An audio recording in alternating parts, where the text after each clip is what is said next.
آج ہم ایک ایسی جگہ کی بات کر رہے ہیں جو بولیویا میں ہے، ایک پہاڑ، سیرو ریکو ڈے پوتوسی۔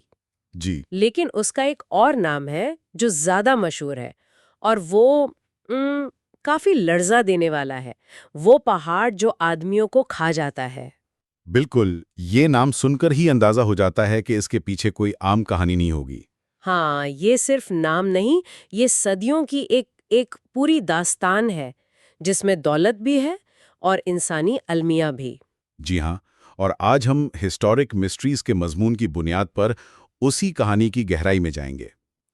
یہ مضمون سیرو ریکو کی تاریخ، وہاں سے ملنے والی وہ بے تحاشا چاندی کی دولت، ناقابل یقین دولت سنائے۔ بالکل، اور پھر اس دولت کی اصل قیمت کیا تھی، یعنی وہ لاکھوں زندگیاں جو ان کانوں کی تاریکی میں ختم ہو گئیں، ان سب چیزوں کو یہ مضمون دیکھتا ہے۔ تو آج کا مقصد یہ سمجھنا ہے کہ یہ پہاڑ تاریخ میں اتنا اہم کیسے بن گیا اور ساتھ ہی اتنا مہلوک کیوں ثابت ہوا۔ جی، اس کی دریافت سے لے کر آج تک کے حالات کا جائزہ لیں گے۔ چلیں تو پھر شروع کرتے ہیں۔ اس پہاڑ کی کہانی کہاں سے شروع ہوتی ہے؟ اس کی دریافت وہ بھی بڑی دلچسپ ہے۔ یہ سن 1545 کی بات ہے۔ ایک مقامی چرواہا تھا، ڈیاگو ہوالپا نام کا۔ اچھا، وہ اپنی شاید لاماز یا بھیڑیں چرا رہا تھا سیرو ریکو کے آس پاس۔ رات ہوئی، سردی لگی، تو اس نے پہاڑ کی ڈھلوان پر آگ جلائی۔ ایک عام سی بات لگتی ہے، آگ جلانا سردی میں۔ جی، لیکن اگلی صبح جب وہ اٹھا تو اس نے دیکھا کہ جہاں آگ جلائی تھی وہاں سے چاندی پگھل کر بہہ نکلی ہے، زمین سے، مطلب بالکل سطح کے قریب ہی تھی۔ کیا بات ہے، مطلب آگ کی گرمی سے وہ پگھل گئی؟ جی ہاں، خالص چاندی تھی جو زمین کے بالکل قریب موجود تھی، جیسے پہاڑ نے خود ہی اپنا راز کھول دیا ہو۔ یہ تو واقعی کسی فلم کی کہانی لگتی ہے، لیکن ظاہر ہے اتنا بڑا راز، خاص طور پر چاندی کا، چھپا تو نہیں رہا ہوگا۔ اسپین والے تو اس وقت ہر طرف دولت ڈھونڈ رہے تھے۔ بالکل نہیں چھپا۔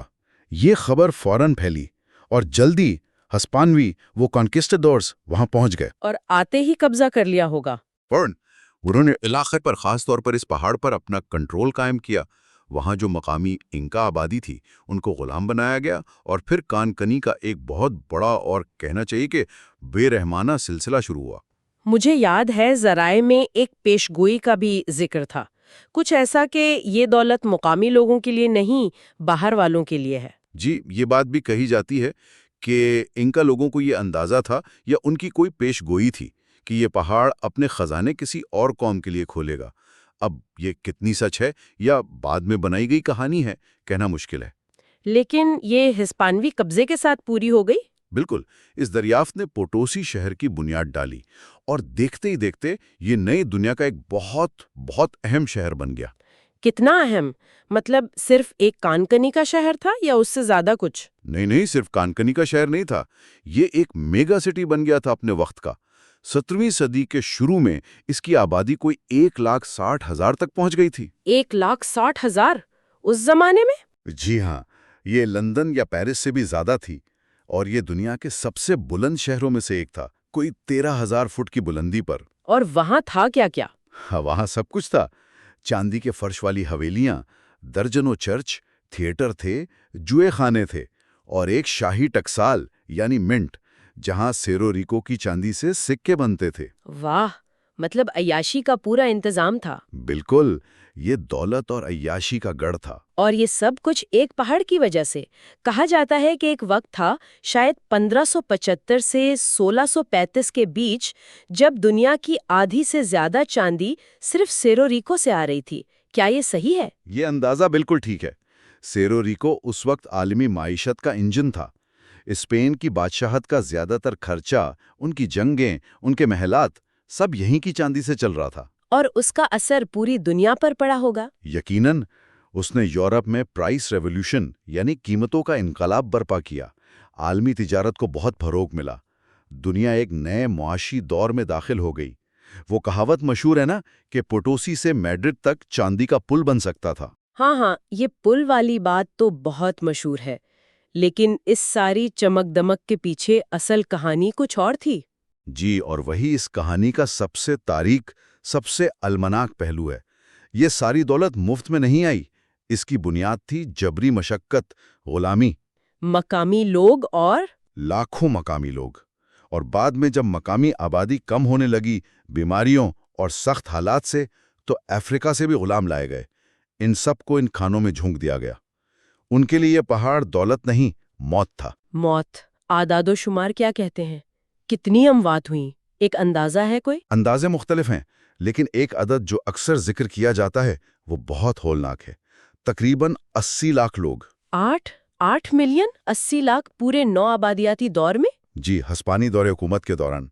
یہ تاریخ کے سب سے بڑے صنعتی پیمانے پر ہونے والے قتل عاموں میں سے ایک سمجھا جا سکتا ہے۔ اسی لیے وہ دوسری کہاوت ہے، وہ زیادہ خوفناک ہے۔ ہاں، کہ مرنے والوں کی ہڈیوں سے پوٹوسی سے مڈرڈ تک 2 پل بن سکتے تھے۔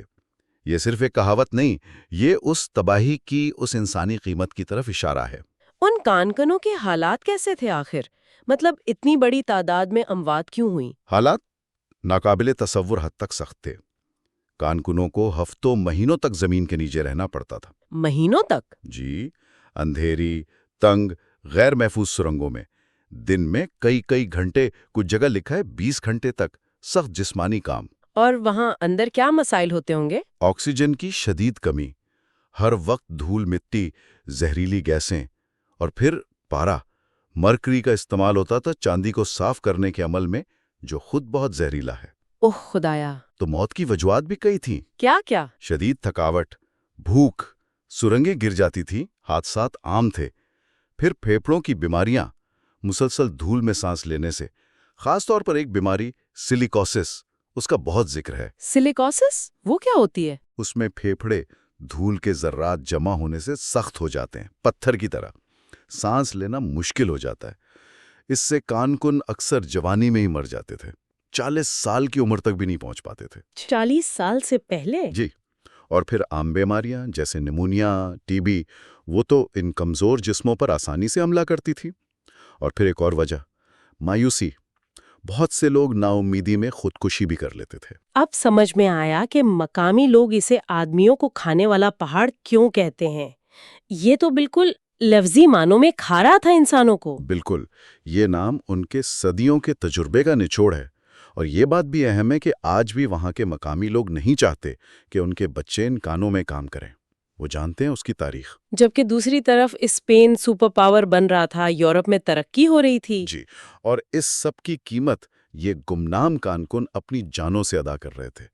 یہ تاریخ کا وہ باپ ہے جہاں ایک جگہ کی دولت دوسری جگہ کے لیے بے انتہا مصیبت بن گئی۔ لیکن جیسے ہر عروج کو زوال ہے، پوٹوسی کا یہ چاندی کا دور بھی ختم ہوا ہوگا؟ جی بالکل، 17ویں صدی کے وسط کے بعد سے جو آسانی سے ملنے والی چاندی تھی وہ کم ہونے لگی، کانکنی مزید گہرائی میں چلی گئی، مشکل ہو گئی، مہنگی ہو گئی۔ اور دنیا میں بھی تبدیلی آ رہی ہوگی؟ جی، دوسرے معاشی مراکز ابھر رہے تھے، چاندی کی عالمی منڈی میں وہ اہمیت نہیں رہی، تو دھیرے دھیرے پوٹوسی کی اہمیت کم ہوتی گئی، دولت یہاں سے جانے لگی، اور وہ شہر جو کبھی دنیا کے امیر ترین شہروں میں تھا وہ زوال پذیر ہوتا گیا۔ اور آج کیا صورتحال ہے پوٹوسی کی؟ کیا وہ پہاڑ اب بھی کچھ دے رہا ہے یا صرف ایک تاریخی یادگار ہے؟ آج پوٹوسی بولیویا کے غریب ترین علاقوں میں سے ایک ہے۔ شہر اپنی پرانی شان و شوکت کی ایک جھلک تو دکھاتا ہے، لیکن حقیقت غربت کی ہے۔ یہ کتنی عجیب بات ہے نا، کہ جس پہاڑ نے اسے امیر بنایا، لوگ آج اسی کو اپنی غربت کا ذمہ دار بھی ٹھہراتے ہیں، کہتے ہیں کہ اس نے اپنی ساری دولت باہر بھیج دی، ہمارے لیے کچھ نہیں چھوڑا۔ لیکن کیا کانکنی اب بالکل بند ہو گئی ہے وہاں؟ نہیں، حیرت کی بات یہ ہے کہ نہیں، آج بھی سیرو ڈیگو میں کانکنی ہو رہی ہے۔ آج بھی؟ جی، اب چاندی تو کم ہے، لیکن ٹن، زنک اور دوسری دھاتیں نکالی جاتی ہیں، لیکن حالات اب بھی بہت خطرناک ہیں۔ مطلب اب تو غلامی نہیں ہوگی؟ غلامی نہیں ہے، لیکن شدید غربت ہے، متبادل روزگار نہیں ہے، تو لوگ آج بھی اپنی جان خطرے میں ڈال کر ان کانوں میں کام کرنے پر مجبور ہیں۔ اور کیا یہ آج بھی جان لیوا ہے؟ اتنا ہی؟ اتنا تو نہیں جتنا ماضی میں تھا، لیکن پھر بھی بہت زیادہ۔ ایک اندازہ ہے کہ آج بھی ہر مہینے اوسطاً 14 کانکن مرتے ہیں۔ 14 اموات ہر مہینے آج کے دور میں؟ جی، حادثات میں یا بیماریوں سے۔ یہ تعداد آج کے معیار سے بہت زیادہ ہے۔ یہ دکھاتا ہے کہ معاشی مجبوریاں کیسی ہوتی ہیں۔ یہ تو بہت افسوسناک ہے۔ اور ایک اور خطرہ بھی میں نے سنا تھا کہ پہاڑ خود گر سکتا ہے۔ جی، یہ ایک بہت حقیقی خطرہ ہے۔ صدیوں تک اندر سے اسے کھودا گیا ہے تو پہاڑ اندر سے کھوکھلا ہو چکا ہے، ماہرین کہتے ہیں کہ اس کا ڈھانچہ بہت کمزور ہو گیا ہے اور یہ کسی بھی وقت گر سکتا ہے۔ اگر ایسا ہوا تو یہ ایک بڑی تباہی ہوگی۔ نہ صرف جو بچی کھچی کان کنی ہے وہ ختم ہوگی، بلکہ نیچے جو پوٹوسی شہر آباد ہے اس کے لیے بھی شدید خطرہ ہے۔ ایک المیے کے بعد دوسرے کا انتظار، لیکن ان سب کے باوجود لوگ وہاں جاتے ہیں، سیاح بھی جاتے ہیں ان کانوں کو دیکھنے۔ ہاں، یہ بھی ایک پہلو ہے۔ پوٹوسی میں اب تھوڑی بہت ٹورزم ہے، لوگ ان کانوں کے اندر جاتے ہیں۔ کیوں؟ کیا دیکھنے؟ شاید وہ ماضی کو محسوس کرنا چاہتے ہیں، ان کانکنوں کی مشکلات کا تصور کرنا چاہتے ہیں۔ یہ تاریخ سے ایک طرح کا براہ راست رابطہ ہے، اگرچہ بہت تکلیف دہ قسم کا۔ لیکن یہ آسان تو نہیں ہوتا ہوگا، وہ تنگ سرنگیں، اندھیرا۔ بالکل نہیں۔ جن لوگوں کو بند جگہوں سے ڈر لگتا ہے، کلاسٹروفوبیا ہے، ان کے لیے تو یہ بالکل نہیں ہے۔ سرنگیں تنگ ہیں، ہوا میں دھول، اندھیرا۔ یہ تجربہ آپ کو ہلکا سا اندازہ دیتا ہے کہ کانکن روز کس عذاب سے گزرتے تھے۔ تو اگر ہم پوری کہانی کو سمیٹیں سیروریکو کی، یہ واقعی دو تصویریں ہیں۔ ایک طرف وہ بے پناہ دولت جس نے دنیا بدل دی، ایک سلطنت بنائی، اور دوسری طرف انسانی استحصال، غلامی، بیماری اور موت کی ایک نہ ختم ہونے والی، دل دہلا دینے والی داستان۔ وہ تقریباً 80 لاکھ جانیں جو اس چاندی کی قیمت بنی۔ یہ پہاڑ ایک ہی وقت میں تعمیر اور تخریب دونوں کی علامت ہے۔ بالکل۔ یہ سوچنے پر مجبور کرتا ہے کہ ترقی کی قیمت کیا ہوتی ہے اور کون ادا کرتا ہے۔ صحیح۔ اور شاید آخری اور سب سے اہم سوال جو یہ کہانی آج ہمارے لیے چھوڑتی ہے وہ یہ ہے کہ اتنی تاریخ، اتنے خطرات، اتنی تکالیف کے باوجود سیروریکو میں آج بھی کانکنی کیوں جاری ہے؟ یہ صورتحال ہمیں کیا سکھاتی ہے؟ عالمی معیشت کے بارے میں، مقامی مجبوریوں کے بارے میں، انسان کی بقا کی جد و جہد اور وسائل کی قیمت اور قدر کے بارے میں۔ یہ ایک ایسا سوال ہے جس کا جواب آسان نہیں ہے۔ واقعی یہ ایک ایسا نقطہ ہے جس پر ہمارے سننے والے ضرور سوچ سکتے ہیں۔